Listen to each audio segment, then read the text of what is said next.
विधि शास्त्र में विधि के सिद्धांत। प्रश्न 11, पेज नंबर 50।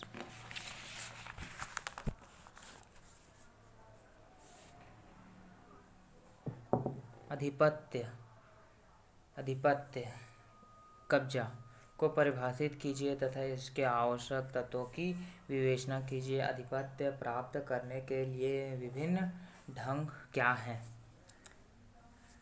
अधिपत्य के प्रमुख सिद्धांतों एवं प्रकारों की विवेचना कीजिए। अधिपत्य एवं स्वामित्व में क्या संबंध है? उत्तर है, अधिपत्य की परिभाषा। विधि शास्त्रियों ने अधिपत्य शब्द की व्याख्या विभिन्न प्रकार से की है। यद्यपि अधिपत्य को निश्चित रूप से परिभाषित करना कठिन है, परंतु फिर भी विधिवेत्ताओं ने इस शब्द का उपयोग निम्नलिखित अर्थों में किया है।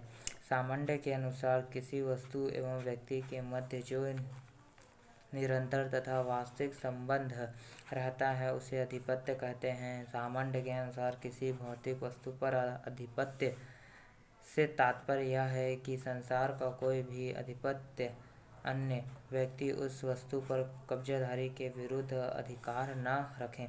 अतः यह स्पष्ट है कि सामान्य ने अधिपत्य को वस्तु से संबंधित माना है, न कि अधिक से। मार्क्वी के अनुसार अधिपत्य किसी व्यक्ति का वस्तु पर भौतिक नियंत्रण जिसमें कि वैसा करने की क्षमता भी हो का निर्धारण होता है। ज़ाकरिया के मतानुसार अधिपत्य किसी वस्तु तथा व्यक्ति के मध्य का ऐसा संबंध है जो यह दर्शाता है कि वह व्यक्ति उस वस्तु को धारण किए रहने का आशय रहता है तथा वह उसका वयन करने की क्षमता भी रखता है। पॉलॉक के अनुसार आम भाषा में किसी मनुष्य का किसी वस्तु पर उसके कब्जे में होना कहा जाता है जिस पर उसका अप्रत्यक्ष नियंत्रण होता है या जिसके उपयोग में दूसरों को अपवर्जित करने की उसे प्रत्यक्ष शक्ति है। होम्स के अनुसार कब्जा पाने के लिए किसी मनुष्य का पदार्थ से और शेष संसार के साथ कतिपय भौतिक संबंध होना चाहिए तथा उसका कतिपय आशय होना चाहिए। अधिपत्य से संबंधित विभिन्न सिद्धांत निम्नलिखित हैं। पॉइंट नंबर 1, कट का सिद्धांत। कट का यह मत है कि मनुष्य समान एवं स्वतंत्र पैदा होता है। स्वतंत्रता उसकी इच्छा का आशय होता है। अतः अधिपत्य व्यक्ति की आत्मा का प्रतीक है। किसी वस्तु पर अधिपत्य पाकर कोई व्यक्ति अपनी इच्छा का उपयोग कर सकता है। हिंगर के अनुसार अधिपत्य मनुष्य की स्वतंत्रता इसका इच्छा का उद्देश्य है। अतः इस प्रकार की स्वतंत्र इच्छा का सम्मान करना प्रत्येक व्यक्ति का कर्तव्य है। हॉलैंड का सिद्धांत। हॉलैंड का विचार है कि एक ऐसे अधिक उद्देश्य होने के कारण विधि को संपत्ति का संरक्षण देना पड़ा जिससे कि शांति की स्थापना हो। पॉइंट नंबर 3, संवैधानिक का सिद्धांत। संवैधानिक के मतानुसार अधिपत्य का प्रमुख लक्षण अन्य व्यक्तियों को भौतिक शक्तियों के द्वारा अलग रखना है। संवैधानिक का कहना है कि भौतिक अधिकार दो प्रकार के होते हैं। एक तो अधिकार के प्रारंभ से होता है और दूसरा अधिकार के संरक्षण से। अधिपत्य के प्रारंभ से संबंधित भौतिक अधिकार का अभिप्राय किसी वस्तु पर वस्तु में अपना ही अधिकार रखना एवं व्यक्तियों को उस वस्तु के उपयोग से अलग कर देना होता है।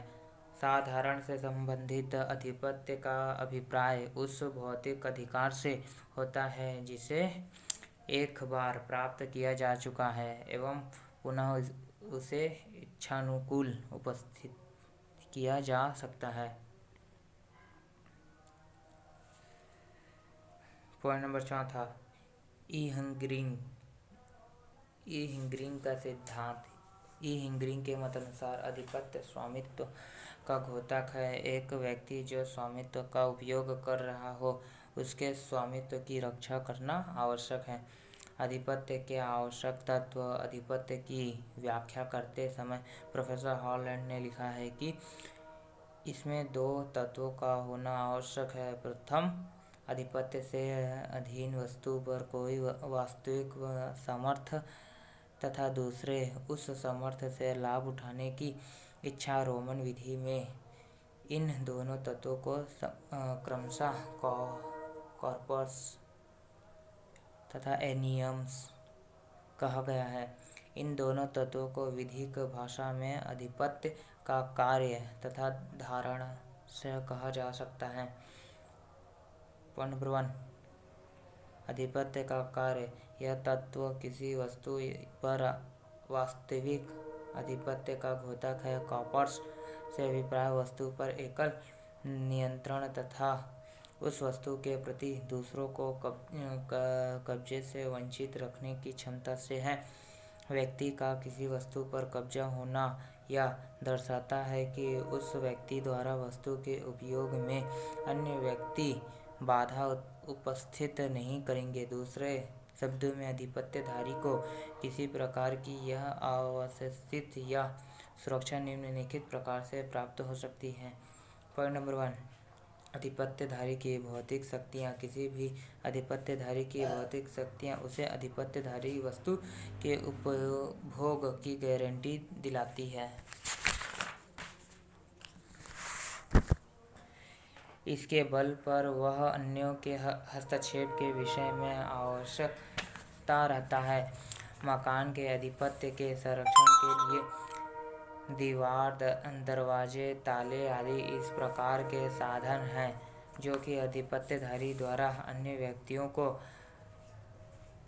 आधिपत्य अपरिवर्तित करने के लिए भौतिक शक्तियों के रूप में उपयोग किए जाते हैं। आधिपत्यधारी। पॉइंट नंबर 2, आधिपत्यधारी उपस्थिति। अनेक स्थितियों में किसी वस्तु पर आधिपत्य कायम करने के लिए आधिपत्यधारी की व्यक्तिगत उपस्थिति पर्याप्त होती है, चाहे भले ही उसमें अन्य व्यक्तियों के हस्तक्षेप को रोकने की शारीरिक शक्तियाँ न हो। उदाहरण के लिए, किसी बच्चे के हाथ में कोई सिक्का है तो उस सिक्के पर उसका आधिपत्य उसकी व्यक्तिगत उपस्थिति के ही कारण है। पॉइंट नंबर 3, गोपनीयता।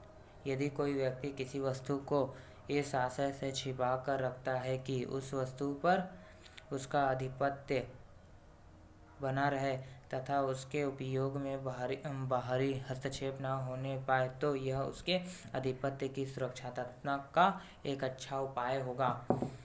उचित अधिकार के प्रति सम्मान। आजकल के सभ्य समाज में अधिकारयुक्त दावेदार के आधिपत्य में कोई व्यक्ति अनुचित हस्तक्षेप नहीं करता है, क्योंकि संदोष दावे को सम्मान की दृष्टि से नहीं देखा जाता है। अतः आधिपत्य अधिकार युक्त होने पर अन्य व्यक्ति उसमें हस्तक्षेप करने से बंधित रहते हैं। 5, आधिपत्य बनाए रखने के आशय की अभिव्यक्ति। किसी भी वस्तु पर आधिपत्य बनाए रखने के आशय के साथ साथ उस वस्तु को प्राप्त करना भी आवश्यक है।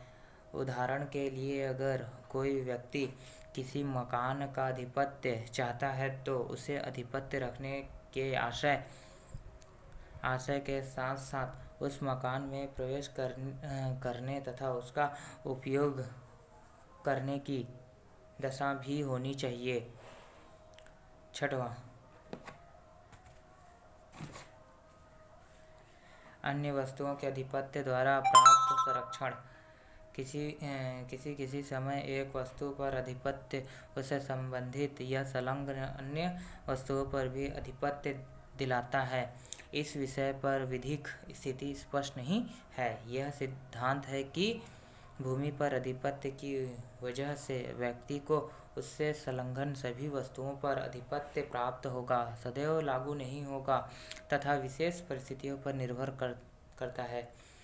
साधारणतः आधिपत्य को साधारण किए जाने की मानसिक इच्छा को साधारण कहते हैं। इसका अभिप्राय यह है कि अधिपत्यधारी वस्तु पर अपना कब्जा बनाए रखने की इच्छा होनी चाहिए। सामान्य के अनुसार दूसरे व्यक्ति को अपवर्जित करने का आशय आधिपत्य का मानसिक अथवा आत्मगत तत्व है। आधिपत्य की इच्छा स्वयं किसी वस्तु का उपयोग करने की यह न हो, किंतु आधिपत्य के लिए उसकी यह इच्छा होनी आवश्यक है कि वह दूसरे व्यक्ति को उस वस्तु में हस्तक्षेप करने से अपवर्जित करे। आधिपत्य संबंधी मानसिक इच्छा के विषय में निम्नलिखित बातें उल्लेखनीय हैं। पॉइंट नंबर 1, आधिपत्य पाने की मानसिक इच्छा के लिए यह आवश्यक नहीं है कि यह वैधानिक या अनुचित हो। आधिपत्य के लिए सिर्फ यही पर्याप्त है कि आधिपत्यधारी उस वस्तु को अपने आधिपत्य में रखना चाहता है। यदि कोई व्यक्ति किसी वस्तु को चुरा कर अपने पास रख लेता है तो उस वस्तु पर उसका आधिपत्य वस्तु के वास्तविक मालिक से किसी भी प्रकार कम नहीं है।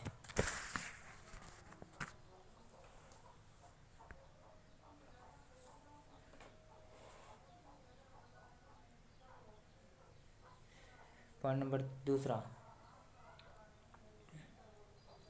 आधिपत्यधारी का दावा अन्य दोनों होना चाहिए, अर्थात उसमें दूसरे व्यक्तियों को उपवर्जित करने का आशय होना चाहिए। फिर भी यह आवश्यक नहीं है कि अपवर्जन अत्यधिक हो।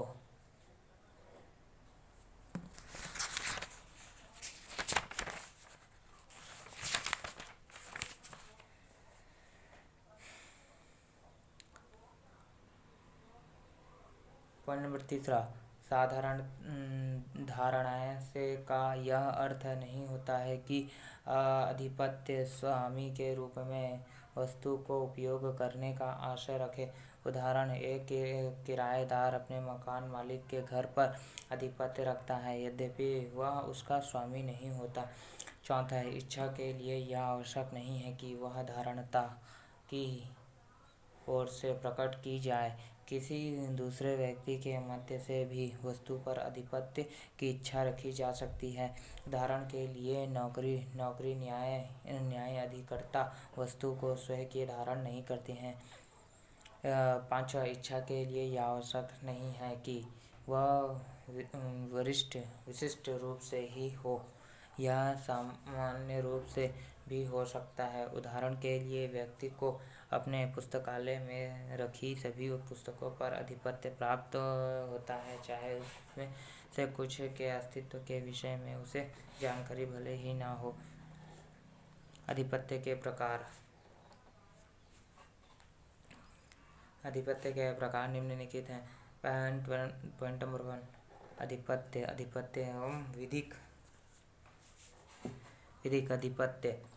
किसी व्यक्ति और वस्तु के मध्य जो संबंध होता है उसे आधिपत्य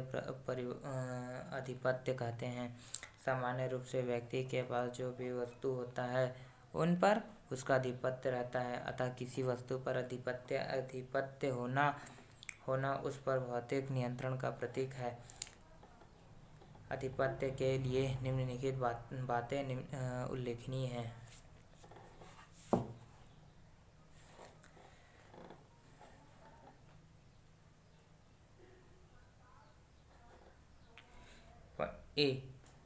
इस प्रकार की वस्तुएं जिन पर मनुष्य का भौतिक नियंत्रण नहीं हो सकता है, आधिपत्य की विषय वस्तु नहीं हो सकती है। उदाहरणतः चंद्रमा, सूर्य, सितारे इत्यादि।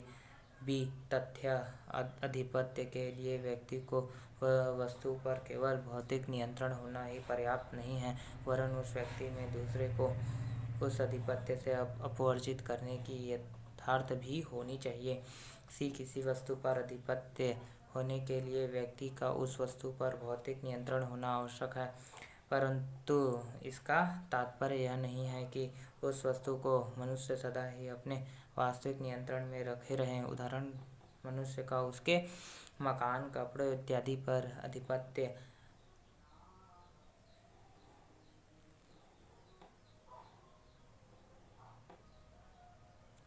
आधिपत्य के अर्जन त्याजन यह संपत्तियों के निर्धारण के लिए आधिपत्यधारी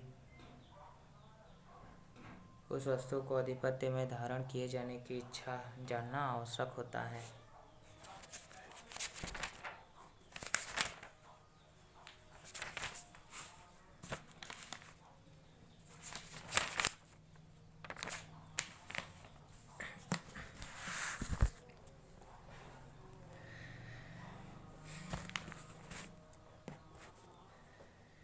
दूसरा, मूर्त आधिपत्य तथा अमूर्त आधिपत्य।